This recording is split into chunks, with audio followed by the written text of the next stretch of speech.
ప్రజా ప్రభుత్వం ప్రజల సమస్యల పరిష్కారం కోసం కృషి చేస్తోందని భూపాలపల్లి ఎమ్మెల్యే గండ్ర సత్యనారాయణరావు అన్నారు.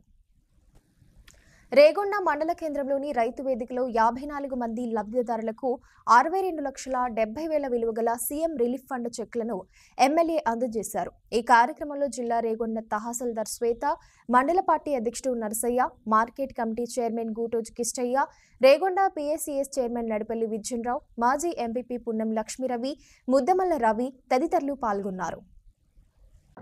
రేగొండ గోరికొత్తపల్లి రెండు మండలాలకు సంబంధించినటువంటి సీఎం రిలీఫ్ చెక్కులు రేగొండ 39, గోరికొత్తపల్లి 15, 54 చెక్కులు ఈ నియోజకవర్గంలో ఈరోజు 67,95,000 రూపాయలు. ఇది ఒక 19వసారి, అంటే నెలకొకసారి మనం ఈరోజు విద్యను పటిష్టం చేయాలని, ఏదైతే ఆరోగ్యంతో ఇబ్బంది పడుతున్నటువంటి పరిస్థితుల్లో 5 లక్షలు ఉన్నటువంటి ఆరోగ్యశ్రీని 10 లక్షలకు పెంచి, ఆరోగ్యశ్రీల కవర్ కాని కేసులు ఎవరైతే ఉంటే వాళ్ళ స్వతహా డబ్బులు పెట్టుకొని చికిత్స చేయించుకొని మనకు బిల్లులు ఇస్తే సీఎం రిలీఫ్ చెక్కులను ఇది 19వసారి, అంటే సుమారు నెలకు ఒకసారి 2 సార్లు కూడా ఈరోజు సీఎం రిలీఫ్ చెక్కులను అందజేయడం జరిగింది. అదేవిధంగా ఈరోజు సీఎం రిలీఫ్లో డబ్బులు ఏదైతే పెట్టుకోలేని పరిస్థితి ఉండి ఆరోగ్యశ్రీల కవర్ కాని కేసులు ఉన్నా మనం ఈరోజు నిమ్స్ హాస్పిటల్ నుంచి ఎస్టిమేట్ చేస్తే ఎల్ఓసి కూడా ముందే ఇచ్చి వాళ్ళకు ఫ్రీగా ఉచితంగా ఆపరేషన్లు చేయించడం కూడా జరిగింది సుమారు 1100 మందికి. ఈ నియోజకవర్గంలో నేను ఇక్కడ రేగొండ గోరికొత్తపల్లి మండల నాయకులకు, కార్యకర్తలకు, ప్రజలకు కూడా విజ్ఞప్తి చేస్తున్నా.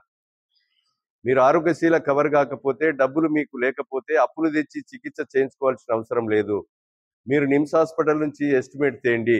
10,000 నుంచి 10 లక్షలైనా 20 లక్షలైనా మీకు ఉచితంగా ఫ్రీగా డబ్బుల కాగితం ఇచ్చి, ఆ కాగితం పట్టుకపోతే ఫ్రీగా ఆపరేషన్ అయ్యే విధంగా నేను చర్యలు తీసుకుంటాను మీకు ఈ సందర్భంగా తెలియజేస్తున్నాం. దీన్ని అందరూ కూడా దీన్ని గమనించవలసిందిగా నేను విజ్ఞప్తి చేస్తున్నాం. అదేవిధంగా ఈరోజు వైద్యం కొరకు ఈ రాష్ట్ర ప్రభుత్వం ప్రైమరీ హెల్త్ సెంటర్లు కానీ, సివిల్ హాస్పిటల్స్, అదేవిధంగా జిల్లా కేంద్రంలో ఉన్నటువంటి హాస్పిటల్స్ను కూడా పటిష్టం చేసి ఖాళీగా ఉన్న పోస్టులను నింపి వెంటిలేటర్స్ కానీ, సిటీ స్కానింగ్ కానీ, ఇంకా అవసరం ఉన్నటువంటి ఎక్విప్మెంట్స్ కూడా ఇచ్చేసి ఈరోజు మరి వైద్యము జిల్లా హాస్పిటళ్లలో జరిగే విధంగా, మీరు ఉచితంగా అయ్యే విధంగా కూడా ఈ ప్రభుత్వం చర్యలు తీసుకోవడం జరుగుతుంది.